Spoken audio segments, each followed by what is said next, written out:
Hey there guys, Zach here for Windows Central and welcome back to another video. Now today we're taking a look at the Windows 10 October 2018 update, also known as version 1809. This is the latest version of Windows 10 that Microsoft is now rolling out to Windows 10 users that's packing a number of new features and enhancements over the last major Windows 10 feature update, which was released back in April of this year. So it's been about 6 months since then and Microsoft has been pretty busy working on new stuff for users to enjoy. So this video will go over all of the biggest new changes in this release. It won't go over everything because frankly there's too much to go over. It will take forever to do so. So we'll just talk about the main talking points in this video. So diving straight in, the first noteworthy changes are with the start menu. Now on the surface, the start menu hasn't really changed. It's looked and felt this way for quite a few releases at this point.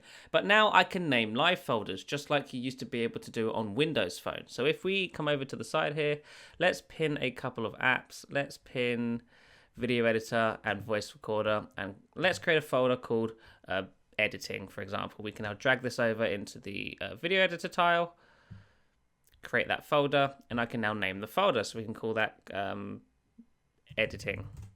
And there we go. We now have an editing folder that is available down there. And we can resize them as per usual. I can make it smaller if I want to, or I can make it really, really large. So on and so forth. You can now name your live folders. So that's pretty much it for the start menu. Not a whole lot to talk about, but it's nice to see regardless. Let's move over to the Action Center. The Action Center basically looks and feels the same. You may notice a slight fade-in effect when notifications are present in the Action Center now, but otherwise it's more or less the same. Down here, however, there is a new quick action called Screen Snip, and what this is tied into Microsoft's entirely new screenshotting experience in Windows 10 October 2018 update. So if we click on this here, you'll see a new sort of bar at the top appear, and you can now draw a shape to create a screenshot. So if we want to just screenshot this part of the screen here, we can do so like that. And now that screenshot has now been saved to my clipboard. If I tap on this notification here, this will open me up into a new app called Snip and Sketch, where I can annotate on it and save it for sharing on Twitter or in documents and so on. So that's the new screen clipping experience. Now this also works with the keyboard commands. So if you do Windows key, Shift and S, that will also bring up the new screenshot tool. And I can even do a full screenshot if I want to, save to my clipboard, and I can click on it. Then I can draw on it like this. Where's my pen? There it is. And go, hey, Windows logo, Windows, yay. And that works just like that. We have lots of different options up here. We have that option. What's that? What is the difference there? I guess one's a pencil, one's a pen. Yeah, that makes sense. Then we've got highlighter tool. We've got eraser, a ruler.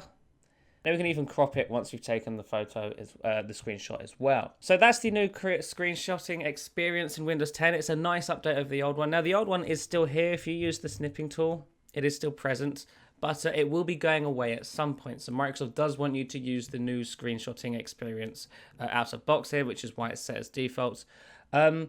The old Windows key and screenshot command still works. It will not interrupt you there. You can just do that and it will take a full screenshot. You won't get any new UIs interrupting you or anything. The new screenshotting experience is only for those of you who used to use the snipping tools. So for those of you basically who pressed Windows, Shift and S. Now, moving right along, the next noteworthy change in this update is with File Explorer. So File Explorer looks and feels pretty much the same in this version of Windows. If you're not somebody who messes around with personalizing their PC, you likely won't appreciate this change. But for those of you who do and like the dark mode feature in Windows 10, there is a new dark mode for File Explorer. So if we come up to colors here, scroll down and select dark and relaunch File Explorer, you'll appreciate the brand new dark File Explorer. It looks pretty good. The top of the title bar here is all dark, so is the ribbon here more or less. Then below it we have slightly different shades of grey, which looks pretty good next to other dark mode apps. If we come to here, you see that you'll see it's dark mode in File Explorer, and even the context menus are dark now, which is much appreciated, even on the desktop. So even when File Explorer is closed, you will have dark context menus on the desktop, which may match your wallpaper or your aesthetic if you're using dark mode everything. Let's change the color to that. I really do not appreciate the default Windows color. Now, it's not perfect. Don't expect to be entirely shielded from bright white interfaces when using dark mode in Windows 10 now. There are still some areas such as dialog boxes here, which are still white, haven't been themed dark yet. So like I said, be careful when you're using this at night in with low lighting. In a low light environment, your eyes may still be blinded at random intervals. Otherwise, it looks pretty good. Now, another minor UI change involves the borders around windows. In the previous update, borders looked a little bit like this. It would always have an outline of your accent color that you had chosen in the settings app, but now in version 1809, the October 2018 update, that border is no longer there. It will now just look seamless, and in my opinion, this looks much cleaner. Now, this is still an option, so you can go back into settings and turn on that colored border if you prefer it, but by default, the window borders no longer have a colored accent. It's just dark. It just looks like a shadow, and I think it looks much better. There's also a new context menu design that shows up in some areas of the system, mainly universal/modern areas, but it looks like this. It has translucency, it has the acrylic blur effects and stuff, and it has animation as well. It looks quite nice. Now again, it doesn't show up everywhere, but it does also offer formatting options. So as you can see here, in an area where you can customize the text, it will provide you formatting. So I can make text bold if I want to, or underlined. Let's try it now. So let's do testing. Let's make that bold and underline it. And hey, there you go. That's exactly what that does. It's pretty cool. All right, one of the new changes in Windows 10 is something called Cloud Clipboard. Now, the best way to demo this is to simply open an app like Notepad and begin typing. So the quick, if I could type, I really can't. Brown fox jumps over the lazy dog. Now, with the new Cloud Clipboard experience, Windows no longer just forgets the last thing you copied when you copy something else. It will remember it for you, and it can even sync it across devices. So if we select all of this text and press Ctrl+C, that has now been saved into my clipboard, and I can view the clipboard by pressing the Windows key and V. There it is. There is my text I just copied, and previously all those screenshots I took are also in the clipboard as well. And like I said, this is a cloud clipboard, so this is also syncing across devices. So if I had another Windows 10 device signed into the same Microsoft account, I could copy and paste content across devices. Now, let's type something else. What's going on with the latest version of Windows 10? Copy. We open control the Windows clipboard, you'll see that that is now in there as well. And I can even pin some of these snippets for saving forever, I guess. So if we pin this, this will no longer disappear after a certain amount of time. That will always be there for me to copy and paste across devices, which is very nice. So there are some settings for this here. If we jump into System and go down to Clipboard, you'll see that you can disable it if you want to. If you don't want to use the Clipboard history function at all, you can turn it off. And you can even turn off the cloud capability. So if you just prefer having your copied content locally on the device, you can do that. It will not sync to the cloud. Let's sync us to the cloud, though. If we jump back up here and see what changed. It says last synced. Let's try something else. Test. And that should now be syncing across devices. We can also clear all here. And that will remove everything in the clipboard's history. So that's a very quick look at the new clipboarding experience in Windows 10. It's very nice. Again, it's accessed with the Windows key and V. I think you can access it from everywhere. Yes, so anywhere, even if you're not in a text field, you can access the clipboard from anywhere and paste content that you copied earlier and from across devices if you have that enabled. Pretty nice.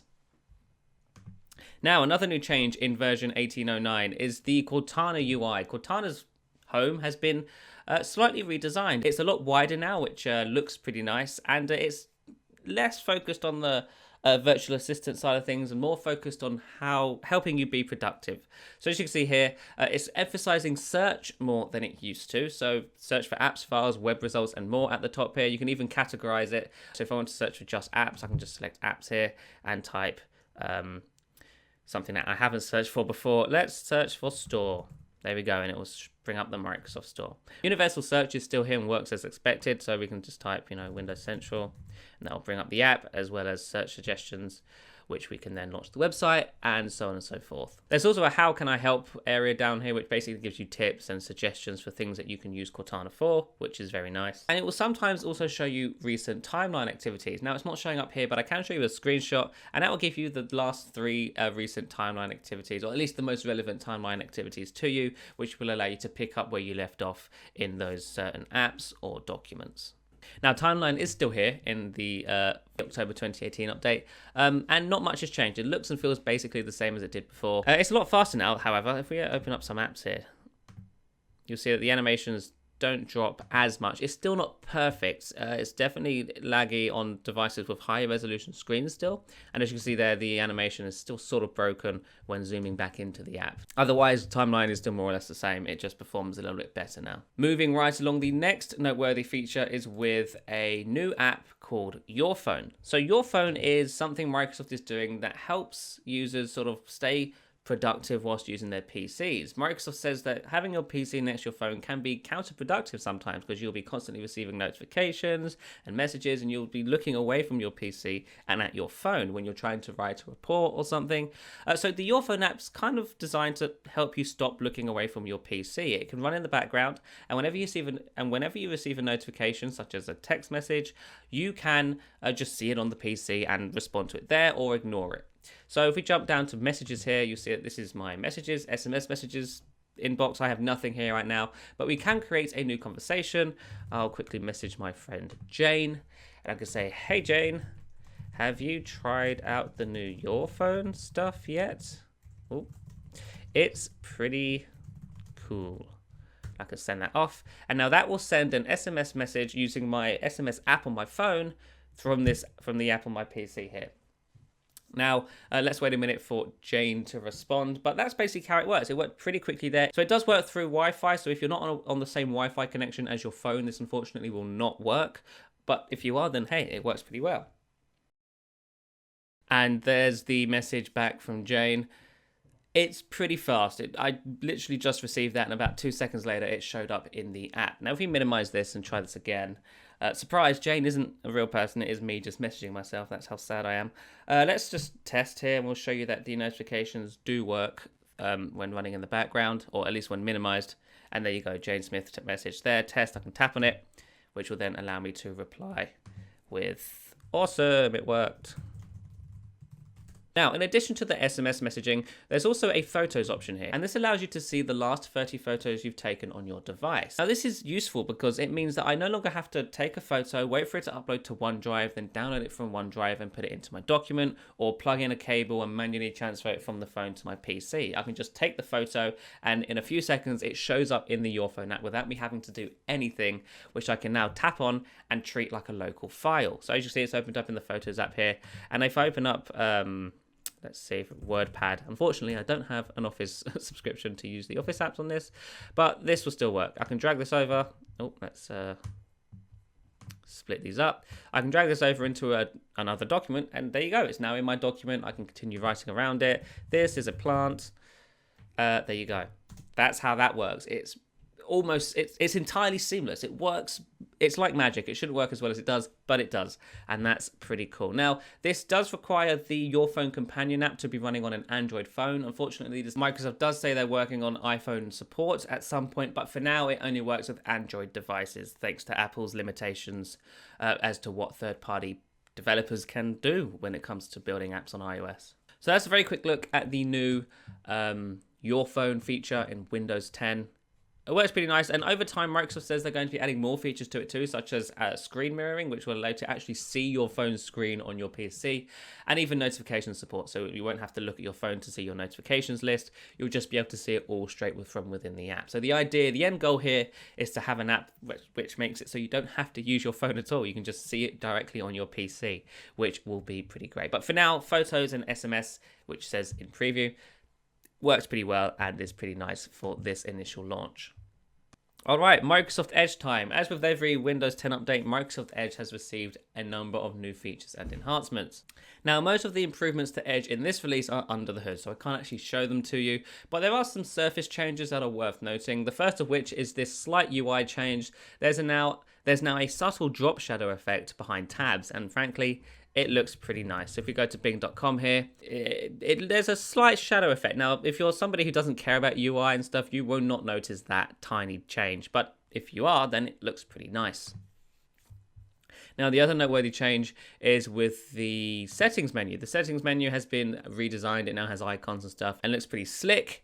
But if the settings area here has also been updated, it now looks just like the hub area. So if you haven't used Edge before, the hub area looks something like this, and it has done since the April update earlier this year. And now the settings area looks just like it as well. So they're unifying the UIs across areas of the app, which is pretty nice. Let's switch to dark theme because dark theme is best theme. Now, if we go into privacy and security, there are a couple of additional changes in here as well. So there's a new option that allows you to automatically block auto-playing videos. This is something that many people will appreciate. Media autoplay, so we can block it entirely. So if you go to a website where a video starts to automatically play, you can tell Edge to just not allow them to play now, and it will stop playing those videos, which is fantastic. There's also some changes to billing and how billing works. If you fill out a billing form, Edge will now ask to save that billing information, so you can just automatically fill it up at a later date using Microsoft Pay. That's something I can't demo here because I don't have a demo card to show you, but yeah, it's a feature that works now. Now, another new change is with PDFs. If we quickly download a PDF here, let's do Surface RT PDF. Yeah, that would do. We can save that. In addition to actually showing the PDF stuff, we can also quickly show you the new option to right-click and show in folder. Finally, Microsoft has added a show in folder option to Edge. This is something that has been missing for so long. It's finally here, and it works pretty nice. Now, if we open up this PDF here, the PDF reader is slightly updated. Yeah, the only real notable differences here is that you can now pin and unpin the bar at the top, as you can see here. What that does, I don't know, but you can do it now, which is nice. Oh, and also the PDF icon has changed. If we quickly make this larger. How do I make this larger? There we go, extra large. That's a new PDF icon, and I think it looks nice. But yeah, that's just some of the new features and changes in Microsoft Edge. There's a lot more under the hood, as I said. It's a much better browser in this release, but it really is in every release. It does get better and better every single time. So if you're somebody who tried Edge before and didn't like it, make sure you give it another try with this release because, hey, it may finally be good enough for you. All right, now this is something for the gamers. There is a new game bar. The game bar is not a new feature. It has been in Windows for a while now, but it looks different in this one. It's been updated with a new UI, and this is what it looks like. It gives you your game capturing stuff at the top, as well as audio controls, and eventually at some point as well, it will even show you system performance. Now, it's not working here because I'm not using it on a device where that is something that would be useful to me, and I'm not sure if it's working just yet in this release, but it is something Microsoft is working on, which will likely show up in the next release if it isn't already in this one. So up here you'll see your Xbox profile, which I'm not currently signed into, and there's lots of different settings for it, just like there was in the past. And overall, it looks pretty nice. Oh, I closed it. There we go. Let's close you out.